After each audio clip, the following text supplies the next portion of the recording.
भारत केवल स्वतंत्र 1947 में हमें राजनीतिक स्वतंत्रता नहीं मिली थी, भारत को संपूर्ण स्वतंत्रता प्राप्त हुई थी।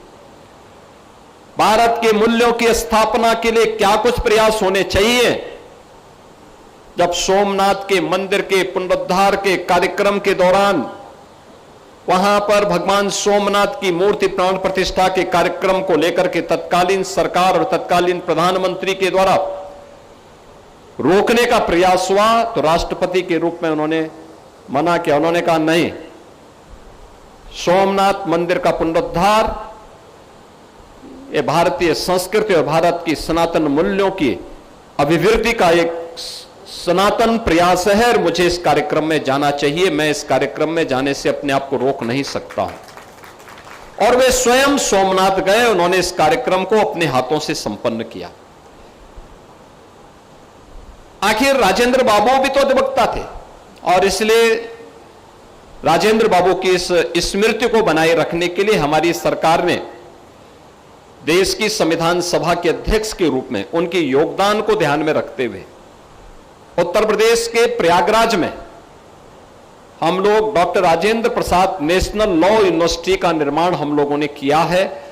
उसका काम अंतिम चरणों में चल रहा है, सत्र प्रारंभ हो चुका है। आज मैं इस बात को कह सकता हूं कि एक बड़ी समृद्ध परंपरा के आप वाहक हैं और उस समृद्ध परंपरा में हम सबको इस बात को ध्यान में रखना होगा कि जब भी यह देश अच्छे ढंग से आगे बढ़ा है, स्वर्णिम काल की आभा में नित नए प्रतिमान स्थापित करता है, उस समय उतने ही चुनौतियां भी हमारे सामने आती हुई दिखाई देती है। ये चुनौतियां दोनों प्रकार की होती हैं, आंतरिक भी होती हैं, बाह्य भी होती है। उन चुनौतियों का सामना करने के लिए हमें अपने आप को कैसे तैयार करना है, यह समाज के एक जागरूक प्रहरी के रूप में आपकी एक बड़ी भूमिका होती है। और उस भूमिका के लिए हमारे अधिवक्ता समुदाय को अपने आप को तैयार करना होगा, अपने आप को तैयार करना होगा। और उस दृष्टि से आपने पिछले 12 वर्ष में बदलते हुए भारत की तस्वीर को देखा है।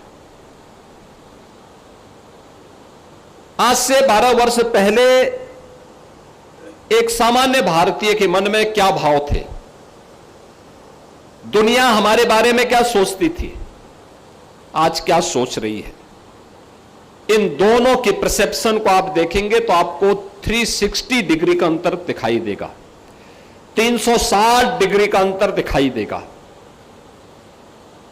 आज से 12 वर्ष पहले भारत के बारे में दुनिया की निगाहों में एक कमजोर देश, अपने मूल्यों और आदर्शों से विमुख देश, गरीबी, बदहाली, बेरोजगारी, अराजकता, भ्रष्टाचार, ये एक नियति बन चुकी थी।